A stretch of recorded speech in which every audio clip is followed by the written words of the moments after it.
Ya kenapa begini ya? Nih, kalian perhatikan baik-baik ya. Baiklah kita menjadikan manusia menurut gambar dan rupa kita, ya. Nah di ayat 27, maka Allah menciptakan manusia itu menurut gambarnya, di atas gambar dan rupa kita. Jadi di bawah Allah, di atas kita. Jadi kitanya siapa? Kitanya siapa? Hah? Allah, ya. Allah. Tapi kenapa pakai kita? Nah, jadi ada banyak orang ngomong gini ya. Jadi kitanya ini adalah majestic rule. Majestic rule itu kayak gini. Misalnya kalian, saya ini raja. Kalian itu nggak boleh menyebut saya engkau, nggak boleh. Kalau zaman itu, you harus memanggil saya dengan panggilan rule. Apa? Ya, kalian misalnya gitu. Kayak panggil saya kalian gitu ya.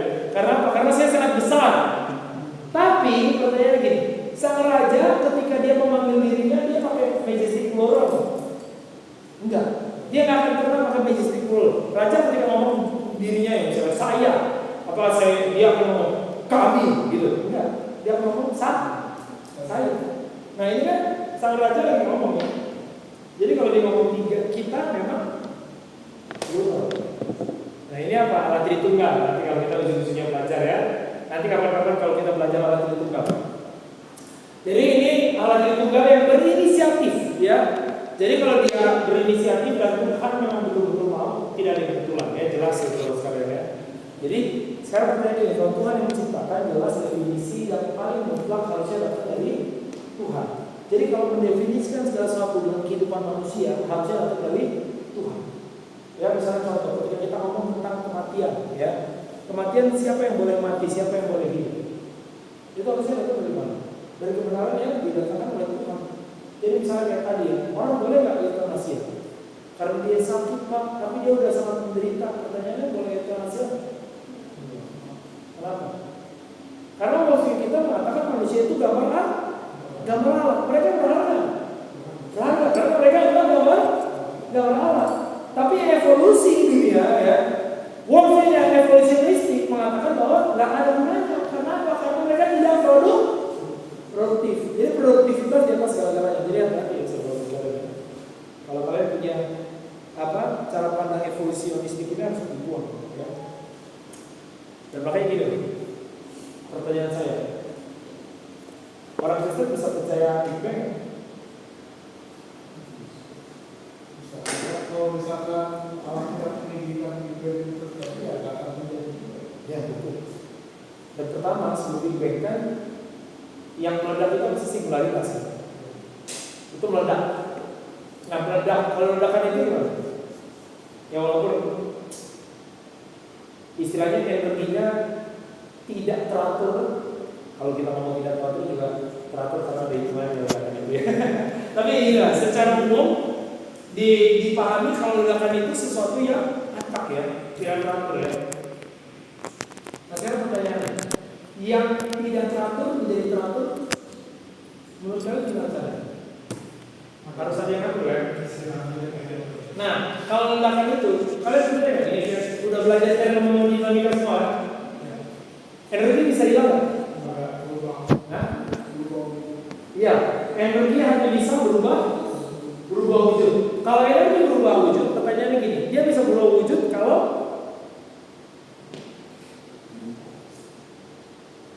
ada yang mengintervensi.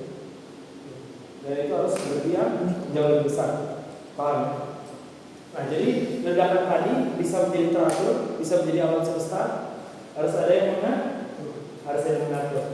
Apalagi pengaturannya sampai nanti kalau ujungnya ada kehidupan di suatu planet yang kalau bergeser sedikit hancur. Ya? Betulan? Nggak betulan dong. Karena apa? Karena kita percaya Tuhan yang berinisiatif menciptakan. Dan ciptaannya itu baik. Jadi ada yang jelek nggak sebenarnya? Nggak ada yang jelek ya, saudara sekalian ya. Jadi definisi kita harus tunduk pada definisi Allah. Jadi misalnya contoh ya. Ini ada keyboard. Kalau keyboard ini saya pakai untuk main musik boleh nggak? Boleh, karena dipakai memang untuk main musik. Kalau misalnya saya pakai untuk tidur boleh nggak? Boleh aja lah. Akal saya, kalau misalnya punya saya pakai. Saya mau tidur di atas keyboard saya. Haleluya, boleh? Karena punya saya. Pertanyaannya bisa nggak? Saya pakai buat ini. Ini saya pakai buat gosok punggung saya pas saya mandi. Boleh? Boleh. Boleh aja ya. Pertanyaannya bisa nggak? Nggak bisa. Kenapa bisa? Karena bukan solusi. Betul. Karena definisi dari ini tidak pernah untuk gosok punggung atau kasur ya. Sama kayak HP kita. Ini misalnya ada iPad ya, atau apa itu? Ya, itu dipakai misalnya untuk nyangkul boleh? Hah? Bisa aja sih ya, tapi rusak. Kenapa? Karena bukan penyangkul. Jadi ada definisi yang ditetapkan Allah pada setiap penciptaan, termasuk kita. Jadi saudara-saudara sekalian, kalau ada hal-hal yang kita lakukan di luar definisi yang memang sudah Tuhan tetapkan, yang rugi, yang hancur siapa? Kita, bukan Tuhan. Jadi jangan pernah kita menjadi orang yang mencoba untuk menghukum Allah dengan jauh dari Allah, itu bodoh sekali. Yang rusak adalah kita. Dia bilang, Tuhan, lihat ya, karena you begini, saya mau lawan Tuhan, saya nggak mau datang lagi ke gereja, saya mau saya mau main perempuan, saya mau main laki-laki, saya mau main apa, beko apa segala macam itu saudara sekalian. Yang rugi siapa? Tuhan rugi nggak? Tuhan rugi nggak? Nggak rugi, yang rugi siapa kita? Ya. Nah, sekarang pertanyaan gambar Allah ini apa sih? Nah, kalau yang ini udah bosan nih semuanya ya, yang gambar ini udah bosan. Nah, ini adalah patung harap ini ya. Jadi dulu orang ketika misalnya membaca itu, para teolog bingung, ini apa sih gambar Allah? Itu bisa-bisa ya. Gambar itu maksudnya ini, rupa maksudnya ini. Wah, terus mental gimnastik lah di situ ya. Dibikinlah khotbah satu, gambar satu khotbah sendiri, rupa satu khotbah sendiri. Padahal ketika patung ini ketemu tahun 1979 apa yang terjadi? Ternyata sebenarnya adalah terminologi yang interchangeable. Kayak gini, saya laki-laki, saya cowok. Cowok sama laki-laki katanya berbeda, tapi maknanya sama, interchangeable ya, bisa saling mengartikan. Kamu laki-laki, kamu pria, nah gitu. Kamu cewek, kamu perempuan, kamu wanita, benar? Benar ya? Nggak salah ya. Saya nggak misgender ya. Iya, kayak orang Amerika sekarang jijik banget ya. Ya, panggil saya Dei, mau Tuhan, gitu ya. Nah, jadi interchangeable ya. Jadi sebenarnya maknanya sama. Kalau gitu kita ambil satu ini ya, selam. Selam itu apa sih teman-teman? Ya ini patung raja. Ya, patung raja ini diciptakan untuk apa sih? Pertama-tama untuk menyatakan otoritas. Melalui keberadaan patung ini orang langsung menyadari otoritas raja yang olehnya digambarkan. Contoh ya, ini kalian jarang lihat ya. Yang paling sering nonton kan film Mesir ya. Kalian pernah nonton Temanmu? Ya, gimana patung Mesir? Potong besar, potong gini. Terus jenggotnya gimana jenggotnya? Panjang. Sekarang saya tanya, rajanya betul-betul pelihara jenggot sepanjang itu. Terus tegak dulu, nggak mungkin. Terus mukanya ganteng kan? Tirus-tirus gitu ya. Pokoknya keren banget lah kalau kita lihat ya. Kalau saya jadi cewek, saya jadi cinta juga. Pertanyaannya seganteng itu. Terus mirip semua lagi. Ya, udah mati kok gantinya sama sih bukannya. Terus badannya dibikin ada yang gembrot. Semua dibikin singset. Pertanyaannya raja-raja zaman itu termasuk Firaun ya. Lebih banyak mana? Yang mereka berperang di meja perang paling depan kayak Spartacus tuh ya. Spartacus apa namanya? 300 siapa namanya? Raja Sparta. Kalau Raja Sparta memang ya. Raja Sparta itu perang dia paling depan. Leonidas ya. Jadi Raja Sparta itu perang paling depan. Tapi raja-raja yang lain, misalnya Raja Inggris ya. Raja Inggris itu kudanya paling kuat. Jadi kalau dia nanti ditembak, dipanah, dia masih bisa lari kok, rajanya kabur. Tapi paling cepat enggak? Enggak, kenapa? Karena dia raja di depannya maju, terus gini, nanti prajurit dia lain ngeliatin dia, ngerti kan? Karena nggak boleh dia paling depan. Kalau paling depan gimana? Mati ya. Orang kemarin aja ada rajanya Iran, gimana? Nah di rudal mati ya di satu hari dia bodoh ya. Nah, karena dia tidak tahu teknologi ya. Dia tidur enak-enak di istananya tiba-tiba rudal, mati lagi. Karena apa? Karena dia tidak berhikmat. Ya. Itu siapa namanya? Siapa Raja Iran? Kemenai saja kutelai setia. Ya. Jadi dia mati akhirnya teman-teman ya. Kamu boleh ya. Tapi patung-patung ini ya, patung-patung menyatakan ini otoritas dulu. Otoritas itu kayak ini. Misalnya kalau ini ada patung Raja Firaun di sini. Ditaruh di sini. Orang Persia lewat, datang, terus dia lihat. Dia perlu nanya nggak siapa yang berkuasa di sini? Nggak perlu. Kenapa? Karena dia lihat itu dia langsung tahu dulu namanya si raja itu. Terus dia lihat gambar ini. Patungnya emas. Kenapa emas? Karena menggambarkan kemudahan. Kaya. Terus badannya tadi coba itu kenapa? Karena mau melambangkan dia adalah orang yang kuat. Jadi dengan itu orang bisa membayangkan. Ya. Nah lucunya saudara sekalian ya, kenapa sih Musa Tuhan berapa? Ya, diinspirasikan oleh Tuhan untuk menuliskan manusia sebagai selnya Allah. Karena harus melalui Tuhan kita orang langsung sadar Tuhan ada di sini. Bukan kita Tuhan ya, tapi dia langsung tahu Tuhan itu berkuasa di sini juga. Contoh yang misalnya kayak gimana? Saya dulu sebelum masuk ke STT saya pernah kuliah di UI cuma sebulan, ya, tapi pindah ke STAN karena nggak kuat bayar UKT. Ya, jadi kalau UKT saya belum mau UKT. Apa sih UKT ya? UKT ya. Terus saya pindah ke STAN yang gratis. Terus saya kerja di Direktorat Jenderal Pajak. Ya. Nah, baru setelah 11 tahun baru saya kerja saya masuk STT 4,5 tahun baru jadi ketua. Nah, pertanyaannya ketika saya dulu di Direktorat Jenderal Pajak, ya, orang-orang di sana sistemnya udah bagus ya? Bagus.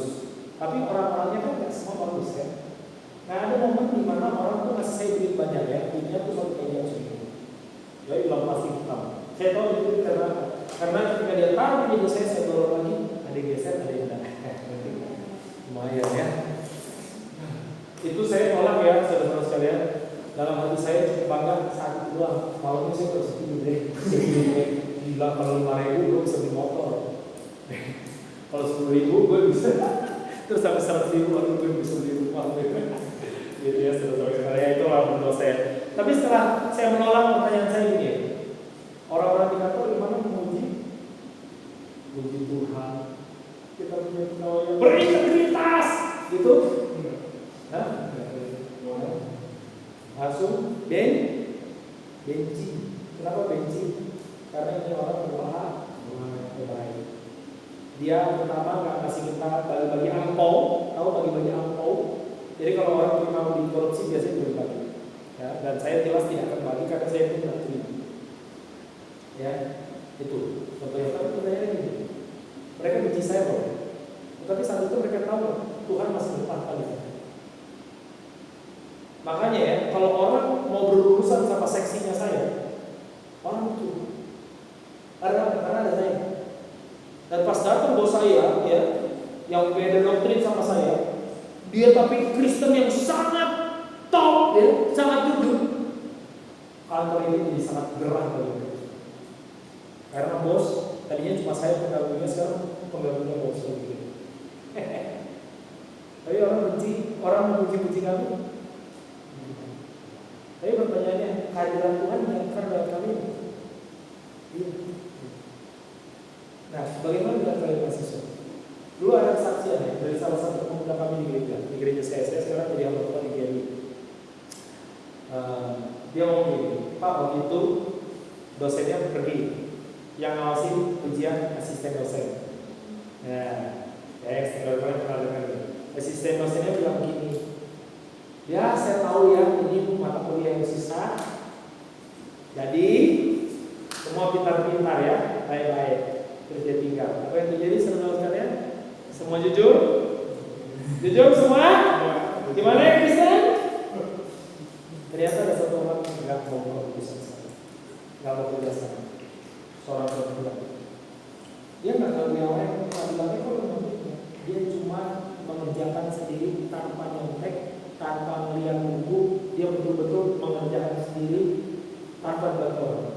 Pertanyaannya, setelah itu dia dipuji atau dihina orang? Sampai dia tulis, dia dibilang orang makan teman-teman segala. Cuma gara-gara istilah. Jangan sok suci deh lo.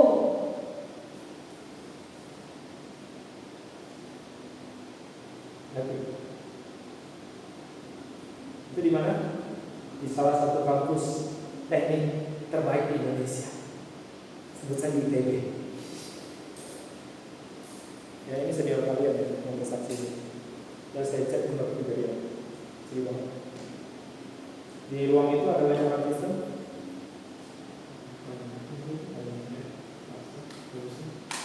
Ya. Dan bagaimana mereka jadi gambar Allah? Enggak, gambar setan. Nah, kita lihat di sini ya, kalau zaman sekarang foto presiden ya, foto presiden kita gimana? Kelihatannya bagus banget kan? Ramah, pinter nggak? Tapi kalau lihat fotonya kelihatan pinter nggak? Si Gibran. Oh tetap ya? Kalian banyak gitu dong. Impresif banget, saya tangkap. Ya gitu deh, foto itu zaman sekarang oleh para pemimpin dibuat untuk melambangkan itu juga karakternya kan. Nah sama deh, kalian itu kalau ada orang melihat kalian, harusnya mereka langsung tahu Tuhan kita itu kayak apa. Gak perlu kita pakai sampai gede-gede ya. Kayak waktu itu saya mau jadi pembicara yang terakhir tuh yang di ITB. Saya masuk gerbang dari Sumi itu, saya lihat ada orang pakai salib. Ya. Dia jinjur. Saya tanya mau ngajak tapi malas. Itu dosa ya, saya salah ya. Harusnya kalau saya tahu dia lagi berdosa, saya harusnya ajak dia ikut persekutuan gitu ya. Nah itu saya salah. Tapi lihat, ya. Tapi lihat, saat itu dia jadi berkat nggak sih? Dia pakai salib gede banget bro. Bikin malu. Ya, saudara-saudara sekalian ya.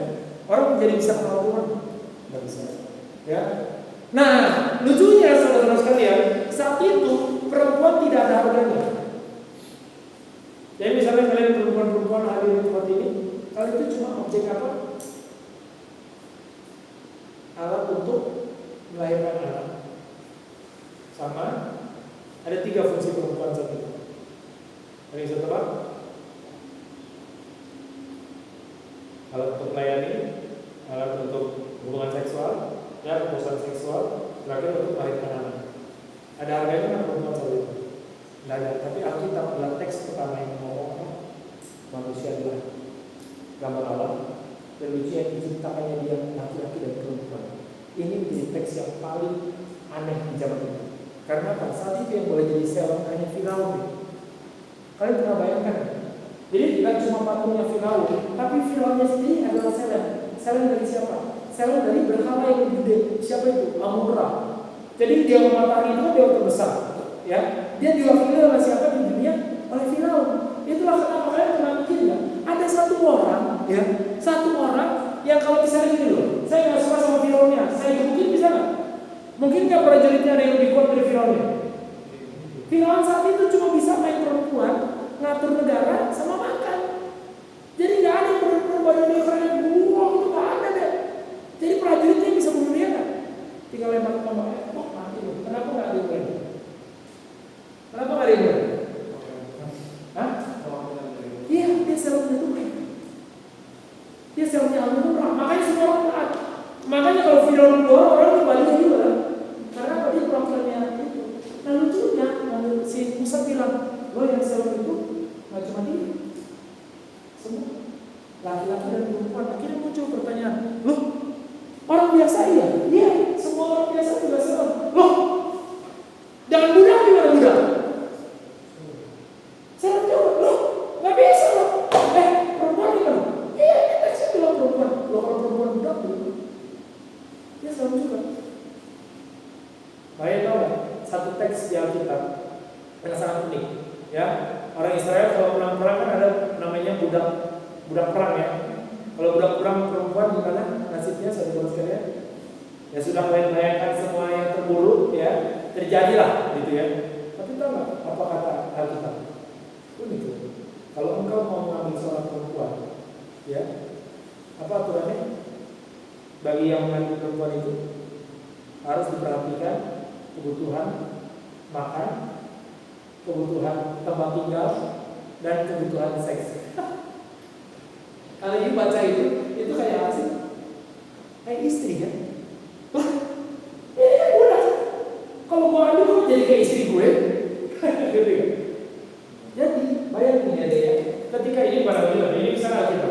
Jadi saat teks itu dibacakan oleh Musa, oleh Harun, oleh para pengajar-pengajar di zaman itu, tahu nggak yang pertama menentang itu siapa? Yang paling gak terima sebenarnya siapa? Salah satunya adalah orang Israel sendiri. Ya ketika mereka jadi budak kan mereka bersyukur ya, oh iya kita ternyata Israel juga, oke. Tapi mereka ini yang perempuan juga. Nah udah mulai itu. Tapi pas mereka udah jadi kerajaan, mereka udah jadi apa? Mereka udah jadi negara yang besar, mulai kan? Yang orang-orang kaya itu, gue sama orang miskin ini sama juga. Jadi nggak bisa sama, nggak bisa loh. Ya. Jadi ngerti ya? Kalau feminis bilang apa? Kesetaraan gender mulai dari tahun 90, 90-an, 80-an. Alkitab ini bahkan ya, sebelum tulisan itu ada di mana-mana udah tulis tentang kesetaraan gender. Ya, jadi jangan percaya itu feminis yang nggak pernah belajar itu ya. Nah sekarang bagaimana kita bisa menyatakan Tuhan? Menyatakan Tuhan ini jelas. Karena Allah itu adalah yang tidak terbatas dan kita terbatas. Kita akhirnya menyatakan Allah itu dalam peran yang berbeda-beda. Perempuan biarlah dia jadi perempuan dan laki-laki biarlah dia jadi laki-laki. Ya, misalnya contoh ya, ketika kita mau belajar tentang teks gitu, laki-laki menjadi pemimpin dalam keluarga, headship ya, menjadi kepala, dan istri itu penolong. Pertanyaannya begini, istri jadi lebih benar nggak sih? Istri jadi lebih benar? Kan Efesus mengajarkan gitu ya. Kan kalau orang liberal bilang, oh nah ini nggak cocok, kenapa? Karena di situ wanita diletakkan. Wanita harus tunduk. Nah, gimana wanita harus tunduk? Mau tunduk nggak? Ece mau tunduk nggak? Gimana tunduk sama laki-laki? Kalau laki-laki nggak kayak ini mau nggak? Ini kayak ini mau nggak? Atau kayak ini juga mau nggak? Mau nggak? Tapi tahu nggak? Tuntutan kepada laki-laki lebih berapa? Karena kalau Efesus 5 laki-lakinya harus jadi seperti apa? Kalian pernah baca nggak itu? Siapa di sini belum pernah pacaran? Belum pernah pacaran? Efesus 5 kalian belum pernah baca? Belum apa? Efesus 5 itu bicara tentang apa? Bisa dibilang seperti Iya, perempuan harus tunduk. Laki-lakinya harus mengasihi seperti yang kasih apa? Enggak, mengasihi seperti Kristus. Iya. Jadi, saudara sekalian, tuntutan kepada laki-laki adalah dia harus bisa mengasihi seperti Kristus. Pertanyaannya, mengasihi seperti Kristus itu seperti apa sih? Harus rela mati loh. Ya, jadi kita jangan percaya itu sama yang kayak di film-film ya. Apalagi film-film American Dreams di mana laki-lakinya habis pulang kerja, ya, terus lihat istrinya berantakan, dilakukan mandi, habis itu bikin kopi, ya, terus dia baca Quran ya. Sekarang dia main game. Lalu rumahnya berantakan. Laki-laki begitu. Tapi kan Pak, saya udah kerja, saya udah capek di luar. Tahu gak jawaban saya buat laki-laki ini apa? Lo kan belum mati. Lo lihat istri lo capek kan belum? Bantu. Gimana otakmu? Itu jelas loh. Laki-laki zaman sekarang, orang kita tidak percaya patriarki ya. Patriarkisme itu tidak boleh. Ya karena kita percaya headship, kepala harus jadi kepala seperti Kristus, mengasihi seperti Kristus. Sekarang perempuan-perempuan ya, kalau ini punya laki-laki yang hebat seperti ini ya, yang dia betul-betul mencintai kau sampai mau mati buat kau, dia betul-betul ya menyerahkan segala-galanya buat kau, untuk tunduk sama dia, gampang nggak? Gampang nggak? Gampang, nggak usah disuruh Pak. Saya akan tunduk sama dia, orang saya begitu dicintai. Itulah yang kita lakukan pada Kristus kan. Kenapa kita mau tunduk sama Kristus? Karena kita merasa begitu dicintai. Nah sekarang pertanyaannya, lu udah pacaran, lu nggak cari yang seperti Kristus, bodoh kali. Yang laki-laki, you udah dari pacaran, you belum jadi seperti Kristus. Saya mana kamu? Bodoh kali kan? Ya, engkau akan menyakiti perempuan-perempuan yang kau pacari. Begitu. Yang perempuan juga yang dipacari udah seperti Kristus belum? Kalau belum bertobat, ya. Ya, jadi saudara sekalian ya, menjadi pelaksana visi Allah. Gue udah berapa menit tadi sih? 3 dulu. Hah? Udah 30 menit lagi? Oh 30 menit lagi, 30 menit lagi ya, sabar ya saudara-saudara. Jadi tidak cuma soal moral teman-teman. Jadi kita itu ada di dunia sebagai pelaksana visi Allah. Karena apa? Setelah itu Tuhan mengatakan supaya mereka berkuasa. Jadi ada yang kita lakukan di atas muka bumi ini. Kita mengerjakan sesuatu, ya. Kita menjadi orang, misalnya contoh ya. Jadi dengan apa? Dengan pekerjaan kita. Makanya nggak boleh ya. Kita berbeda dengan yang zaman dulu, dengan orang-orang zaman biara dulu. Kalau you mau menjadi semakin serupa dalam Kristus, gimana? Ke biara. Ngapain di biara? Gitu ya. Gitu ya. Berdoa. Ketemu orang? Enggak. Ngajar? Enggak. Mana? Punya anak? Enggak. Jadi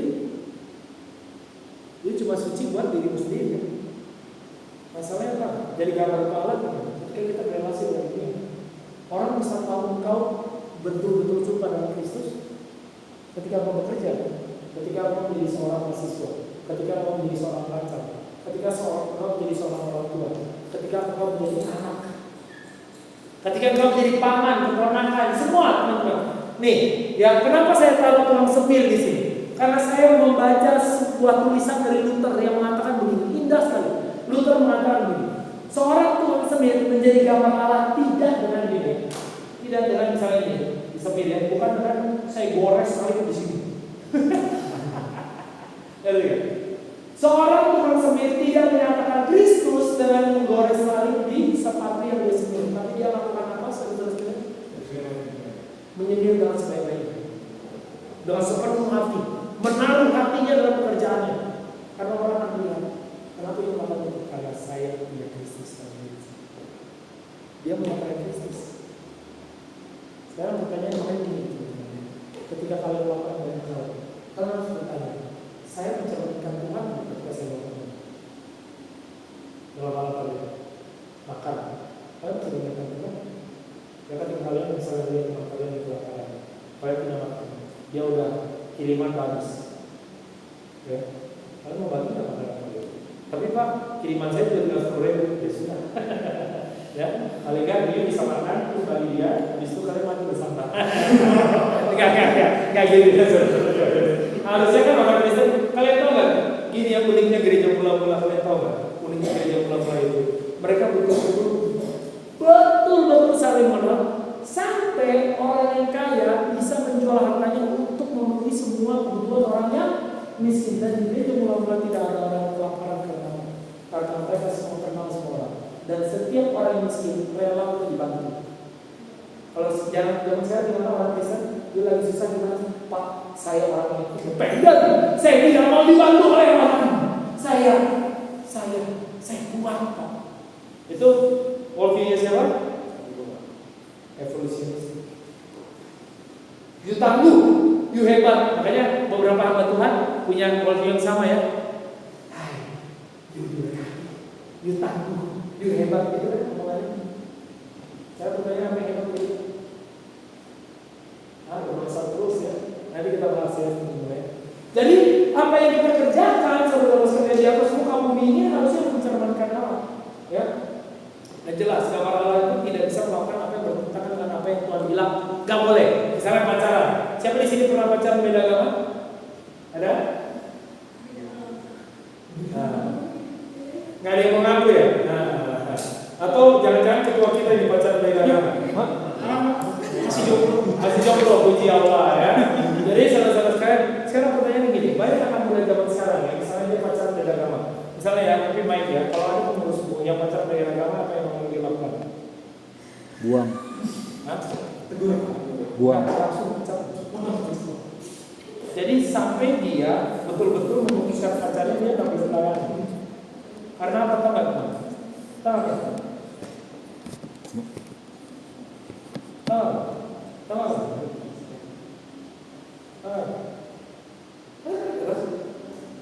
Dosa itu? Ya, kenapa? Ya, misalnya gini, kalian tahu nanti di bawah pengurusanmu di Jatinangor itu ada yang pacaran beda agama. Apa yang kalau?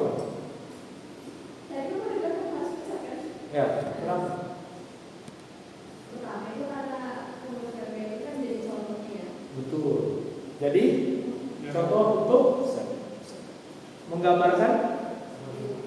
Menggambarkan? Allah, bukan alam. Nah, Allah. Oh iya, saya telinga agak banyak congeng ya. Lanjut. Terus yang kedua? Yang kedua, Dia sedang melawan. dia sedang melawan. Dia sedang melawan. Disiplin. Ini tegas ya. Dulu di UI pernah terjadi begitu. Terus orang yang nggak disiplin, tahu apa yang salah lakukan? Saya tak tahu urusan. Habis itu tahu, wah rumor mana-mana, terus betul-betul jatuh dalam dosa itu. Hancur kan? Nggak ada lagi yang melakukan mereka. Nggak bisa ya. Ya maaf ya. Nggak bisa. Jangan ya. Jadi jangan pernah kalian menentang Tuhan dalam bagian ini ya. Baik-baik semua ya. Terus kalau kalian mau pacaran yang cewek-cewek ya, kalian tuh ya harus cek ini laki-laki seperti Kristus nggak, mau berjuang nggak, dia punya daya juang yang seperti Kristus nggak, dia betul-betul bertumbuh dalam teologinya nggak. Kalau dia nggak bertumbuh dalam teologi, saya tanya, nanti yang ngajarin anak kalian siapa? Kalian mau jadi budak laki-laki lagi? Ya banyak sekarang gitu ya. Apa? Urus anak itu urusan kau. Aku kerjanya, tugasku adalah kerja. Gitu kan? Benar kan? Kalian tahu nggak perintah untuk mendidik anak itu diberikan kepada siapa? Oleh Yosua kepada siapa?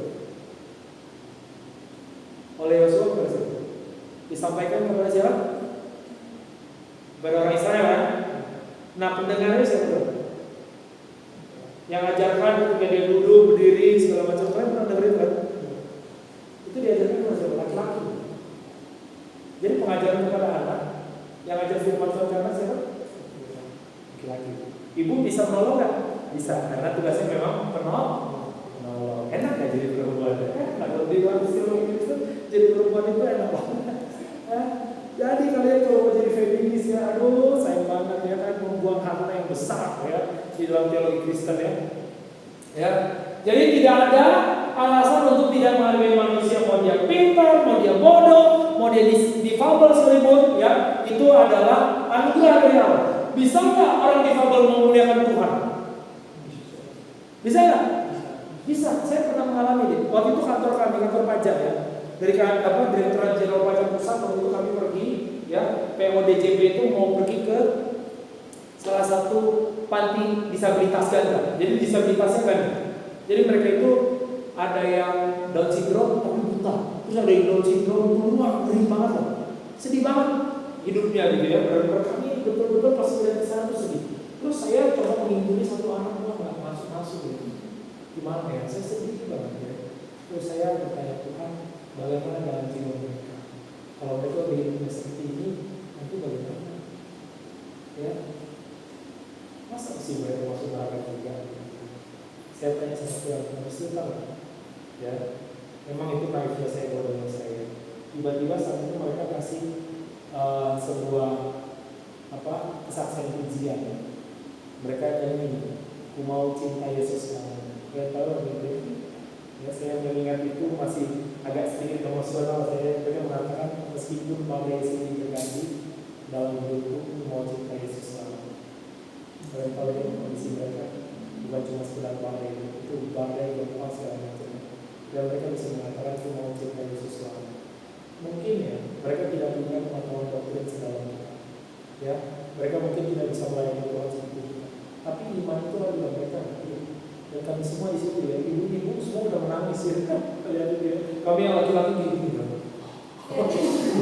Ya karena kami malu ya. Kalau sampai mau nitikan air mata ya. Saya ke toilet dulu ya. Di toilet saya gini ya saudara. Hari itu sangat sedih sekali ya saudara-saudara. Terus di dalam jalan pulang ya, saya jadi supir. Terus salah satu ibu bilang gini, "Bro, saya sebelum datang ke sini, saya mengeluh ya. Saya kok ini mas amat ya, susah. Terus anak saya juga kayaknya nggak panggil saya. Saya sering mengeluh sama Tuhan. Kenapa sih kayak gitu banget hidup gue gitu ya? Tapi setelah melihat itu, saya tertentu. Kenapa mereka masih bisa begitu ya? Saya cuma bikin tapi lalu ngerti nggak kalau mereka bisa menyatakan cinta kasih Tuhan. Saya cuma dalam nyanyi. Saya kalau begini aja belum tentu kalian percaya sama Tuhan. Tapi saat itu deh, mau yang brengsek, mau yang suka perempuan, mau yang Selain itu kan semua terharu. Ya, cinta kasih Tuhan dinyatakan dalam mereka. Justru karena mereka bisa bebas. Ya, indah sekali ya Tuhan kita ya. Jadi Tuhan kita bisa pakai siapapun ya, bisa pakai siapapun. Jadi kita harus hadir buat siapa? Buat siapapun juga. Boleh pilih-pilih nggak? Mau? Ya, saudara-saudara sekalian ya. Jadi sekali lagi ya, kerugian jelas ada di dalam posisi kita kalau kita memilih apa yang di luar Tuhan. Makanya gini, sebenarnya ketika iblis mengatakan gini, kan Tuhan ngomong gini ya, semua buah boleh dimakan, tapi satu buah nggak boleh dimakan. Buah apa namanya? Buah A? Ya, betul. Nggak jatuh deh, bagus ya. Saya waktu itu di salah satu universitas, ya. Jadi yang dilarang Tuhan adalah buah A, apel. Salah saya semua. Bukan buah apel, buah apa yang dilarang? Buah pengetahuan baik dan jahat. Itu yang dilarang ya, bukan buah apel ya, saudara-saudara kalian ya. Jadi kalau ada guru kalau minggu kalian salah ngajarnya, bilang, bau gimana ya? Di sini nggak ada yang buah enak gitu ya. Bilang gitu atau yang ngajar gini. Jadi yang di sebelah kanan Yesus percaya sama Yesus, yang di sebelah kiri Yesus yang tidak percaya. Nggak ditulis sama kita. Jadi begini. Kemarin ada guru agama Kristen anak saya ngajar itu di sekolahnya, besok saya mau ke sana. Saya udah kesel ini. Ibu ngajar di mana? Ngajar ya, ngajar di saya ngajar sesat. Ya, tapi itu lain lagi ya. Kan bilang apa saudara saya? Kamu jangan makan buah ini. Baik kan Tuhan sih saat itu ya.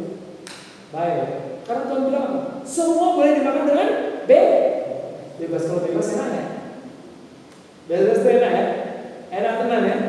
Kayak kalian nih, ada yang punya Jogja. Yang punya Jogja bilang gini, lihat di sini buah banyak. Ada banyak. Kalian boleh makan dengan bebas. Ini pamanin Tuhan loh. Pamanin Tuhan. Kalau kalian tahu sekarang buah ada berapa jenis? Ada banyak ya. Saya waktu itu baca artikel kalau nggak salah ada sekitar yang bisa dimakan manusia sekarang ya. Yang oke itu sekitar 600. Ya, itu tidak termasuk yang sudah binasa tuh yang udah punah oleh kebaikan manusia. Ya hancur ya. Bayangin deh, semua boleh dimakan dengan bebas, yang boleh cuma satu. Jadi pemilik Jogja itu lagi, semua kalian boleh makan dengan bebas, yang boleh cuma satu, baygon ini, karena kalau kalian minum baygon ini, kalian mati gampang nggak? Kalian lebih baik. Gampang nggak? Dan sangat baik ya. Baik banget kan? Pertanyaannya, iblis datang ngomong apa? Oh, kamu tidak akan mati. Kamu akan jadi seperti Allah. Kamu bisa memilih. Kalau bahasa Indonesia tahu. Dalam bahasa Indonesia itu sebenarnya yada. Yada itu salah satu arti terjemahnya adalah memilih. Kamu bisa jadi seperti Tuhan. Kamu bisa pilih mana yang baik, mana yang jahat. Contohnya apa? Kayak zaman sekarang. Tadi kami bahas ya, ada pendeta di Bandung ini yang ngajarin LGBT nggak dosa. Itu salah satu gereja yang isinya banyak pemuda lagi ya, lagi jadi di situ semua. Nggak tahu pendeta kalian itu hertik, dan dia juga tidak percaya bahwa Yesus satu-satunya. Jadi dia pernah ngajar di salah satu gereja yang cabangnya juga di Depok, dan dia betul-betul dengan gamblang dia mengatakan bahwa ya memang bukan satu-satunya. Bagi kita, juru selamat kita adalah Kristus. Tapi bagi agama lainnya ada juru selamatnya sendiri. Ya kita hidup toleran aja. Teman saya tahu itu apa yang dilakukan? Dipindah, nggak mau lagi gereja. Ingat ya, kalau itu dari Tuhan. Jangan ikuti iblis-iblis yang mengajar seperti lainnya hamba Tuhan, tapi yang diajarkan adalah kesesatan. Kalian cek pendeta kalian, tanya sama dia, Pak, menurut Bapak Yesus nggak satu-satunya? Iya dong, bagi orang Kristen. Kalau dia gitu tanya lagi, Pak, bagaimana dengan yang lain? Kalau nggak percaya Kristus selamat nggak? Iya, mereka diselamatkan dalam anugerah Tuhan, langsung tinggalin. Paham ya? Saya nggak mau sebut mereknya, karena di sini seperti orang. Saya akan hargai ya. Tapi jelas ini pendeta sangat sesat, ya. Nanti bisa tanya dia orangnya siapa. Oke, jadi manusia dibilang dia akan jadi seperti Tuhan, tahu yang benar dan yang jahat. Sekarang pertanyaannya gini, Tuhan bilang kalau makan buah itu mati kan? Sekarang saya tanya, habis makan buah itu ada bernawa mati? Bisa mati. Kalau gitu Tuhan salah loh. Kan Tuhan bilang kalau engkau sesat engkau memakannya engkau mati. Itu dalam bahasa asli. Pada saat engkau makannya engkau mati. Pas engkau makan belum mati. Mati kan? Mati karena terus ya. Ya, fisiknya mati belakangan. Selanjutnya mati apa dia? Rohaninya. Baru belakangan nanti yang mati adalah tubuhnya belakangan. Coba buka Efesus 2 ayat 1 sampai 2. Kita baca sama-sama. Ya.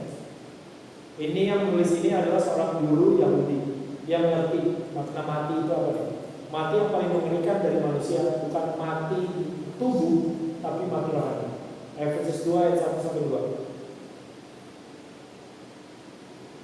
Apa yang disebut? Ayo coba baca keras-keras 1, 2, 3. Kamu dahulu sudah mati karena pelanggaran-pelanggaran dan dosa-dosa.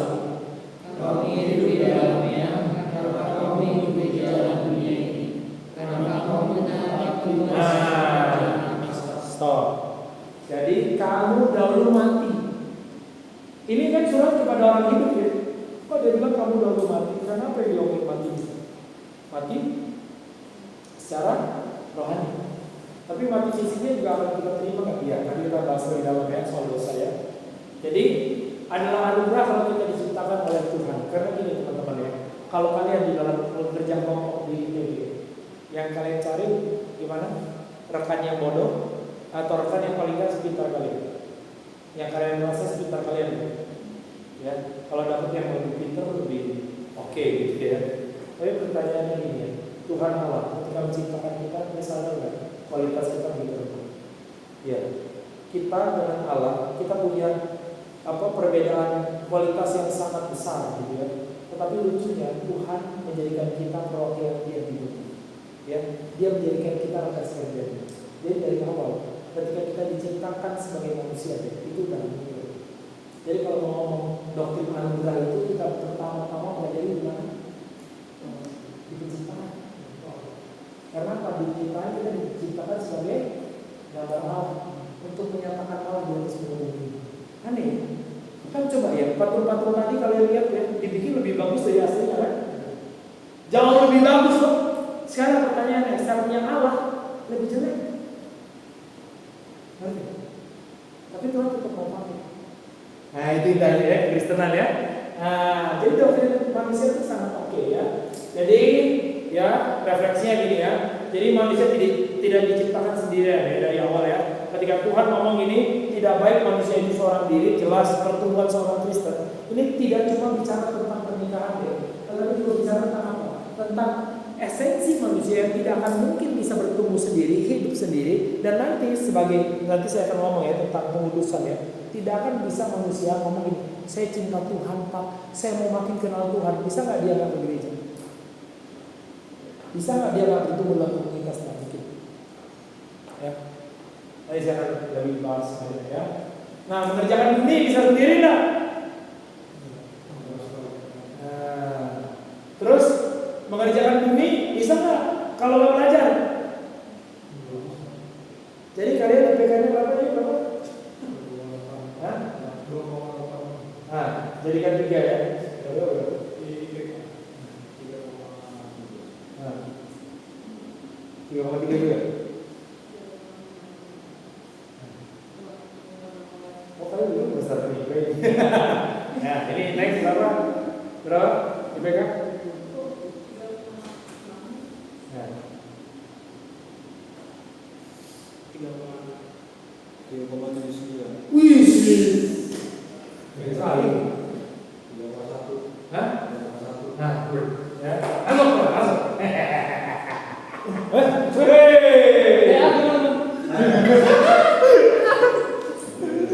Jadi ya saudara-saudara sekalian ya, kenapa kita harus menjadi mahasiswa yang baik? Kenapa? Karena kita akan dipakai Tuhan untuk mengerjakan ya, kita langsung aja ya teman-teman ya. Dan kalau memang hidup cuma hidup sekali, harusnya hidup untuk melakukan kehendak Tuhan dong. Kalau ngomong yolo gitu life once, ya kalau memang cuma hidup sekali ya pakai untuk ngomongin Tuhan dong ya. Dan jelas ya ini ya. Kalau ngomong gambar Allah, siapa yang gambar Allah yang paling ultimat? Kristus deh. Kristus gambar Allah. Nih, kalau sesuatu, saya bahkan ini di Jatinangor ya. Saya setiap minggu khotbah di Jatinangor di Skyline jam 10 ya. Dan saya lagi eksposisi Kolose 1 ya. Oh, kemarin udah selesai Kolose 1, nanti kita akan masuk Kolose 2. Jadi Kolose 1 aja 29 ayat 19 kali gitu ya. Nah, kita baru masuk ke Kolose 2 nanti. Tapi di Kolose 1 ayat 15 ada kata-kata seperti ini. Dialah gambar Allah yang tidak kelihatan, yang sulung lebih utama dari segala yang diciptakan. Jadi Kristus ya, sebelum segala sesuatu ada, sebelum kita ada teman-teman ya, Kristus ada. Dan ketika Tuhan menciptakan manusia, standarnya apa? Standarnya Kristus. Kristus sudah ada nggak sebelum kita ada? Allah anak sudah ada nggak sebelum kita ada? Sudah ada. Dan standarnya dari siapa? Ya anak. Ya. Jadi ketika Kristus menyatakan dirinya, saudara-saudara sekalian, kita yang menjadi orang Kristen, standar kita siapa? Ya Kristus. Dulu sebelum ada Kristus kan orang bilang gini, saya adalah gambar Allah. Tapi kita nggak ada patokan yang jelas nih.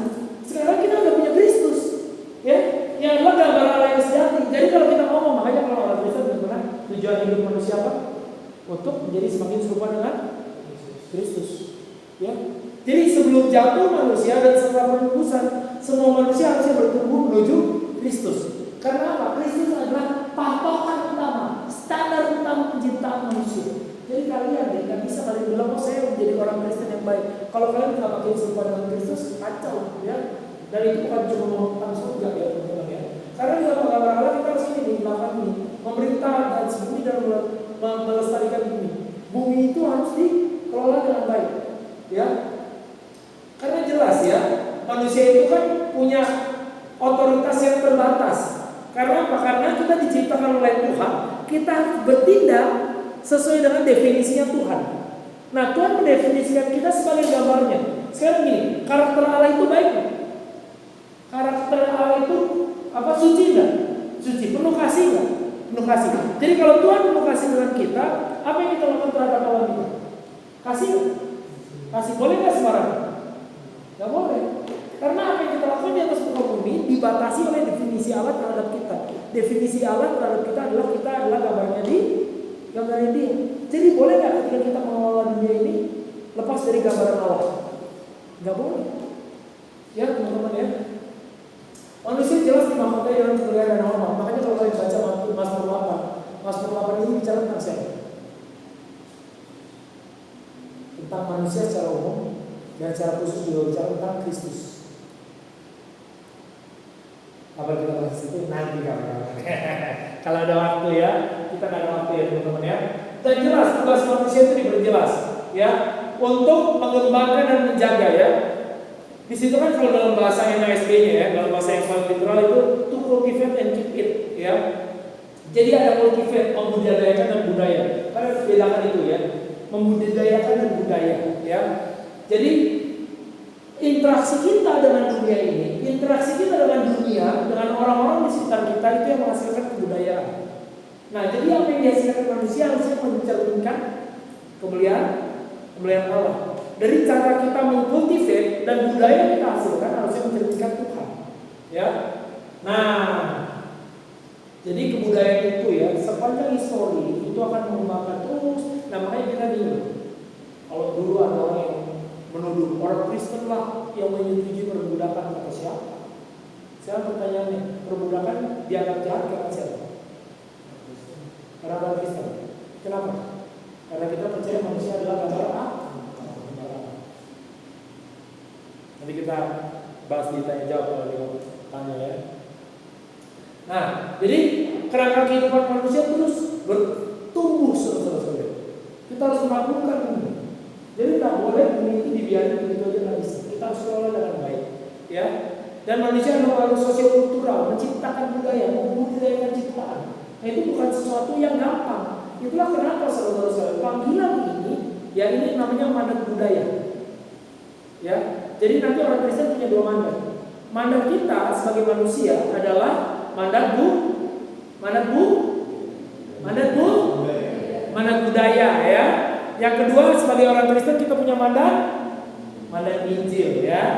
Nah, jadi keselamatan kita sebagai orang Kristen tidak bisa menghentikan kewajiban kita untuk mengerjakan ini. Malah ya, beberapa teolog mengatakan gini, mandat Injil ketika sudah kita terima, itu akan menolong manusia di sekitar kita untuk mengerjakan mandat budaya dengan baik. Ya, jadi ketika orang mengerjakan mandat budaya dengan baik, itu sangat efektif bagi kita untuk memasukkan mandat Injil.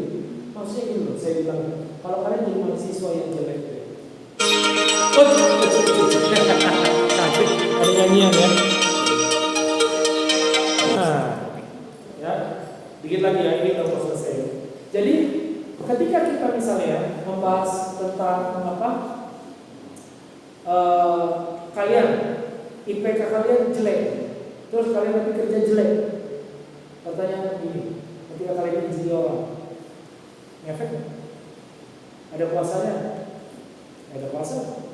Atau kalian pacarnya sembarangan, ya, pacaran beda agama, terus kemana-mana kalian pangku-pangkuan sama pacar kalian, ya, terus dilihat orang lain, terus dibilang tuh tahu nggak Tuhan Yesus itu baik, menembus tahu supaya kau bisa mengalami keselamatan di mana? Ada yang mau percaya? Kenapa? Lo hidupnya aja sama kayak gua. Ngerti? Tapi sebenarnya bisa lawan juga sih. Tapi tetap aja kan dari awal dia udah malas kan. Karena apa? Karena hidup kita sama dengan dunia. Itulah makna dari kekudusan ya. Tahu nggak apa yang artinya kudus? Dikhususkan. Nah, dan kita bahas ya di pengudusan terakhir ya. Jadi mengolah, menjaga itu sebuah paket ya teman-teman ya. Kita tidak pernah diciptakan untuk melawan ciptaan ya, tapi betul-betul menjaga ya. Karena Allah itu adalah Allah yang covenantal ya, yang sangat setia menjaga seluruh alam semesta dengan perjanjiannya. Kita pun demikian harusnya ya. Nah, jadi dasar kita adalah kita sadar bahwa kita juga adalah ciptaan Allah. Jadi kita akan melihat dunia ini sesuai dengan respon kita terhadap cinta kasih Allah kepada kita ya. Dan manusia adalah makhluk yang unik ya, kultural historis, kita menciptakan budaya ini. Nah, akhirnya apa yang kita lakukan saudara-saudara sekalian ya, karena waktu sudah sangat terbatas, sudah mau habis ya. Jadi jelas, kata ekonomi itu sebenarnya apa sih? Dari kata ekonomos ya. Nah, itu penjaga rumah, penata layan, itu dipakai di Alkitab untuk cerita-cerita misalnya gini, perubahan tentang talenta. Jadi ketika Tuhan memberikan kita sesuatu, kita menata layaninya, kita mengerjakannya untuk kemuliaan Tuhan. Jadi ekonomi bisa nggak kita? Kan kalau ekonomi sekarang gimana? Kita mengeluarkan sesedikit-sedikitnya untuk mendapatkan keuntungan sebanyak-banyaknya. Benar nggak itu? Benar nggak itu? Kita memakai sedikit mungkin untuk efektivitas dan berkat untuk sebanyak orang. Harusnya gitu ya. Bukan untuk mendapatkan keuntungan sebanyak-banyaknya, itu udah salah ya gitu ya. Nah, jadi manusia bukan atas bumi, tapi kita harus ingat kita juga adalah pelayan Allah. Kita penjaga rumah, pelayan. Ya, kita punya bos yang lebih besar siapa Tuhan. Oke? Nah, itu kita ciptaan. Nanti habis ini kita akan bahas tentang jatuhan manusia dalam dosa dan keselamatan. Oke? Ada yang mau bertanya? Ya, apapun deh. Ya, bagi saya gini ya, saya adalah pengajar.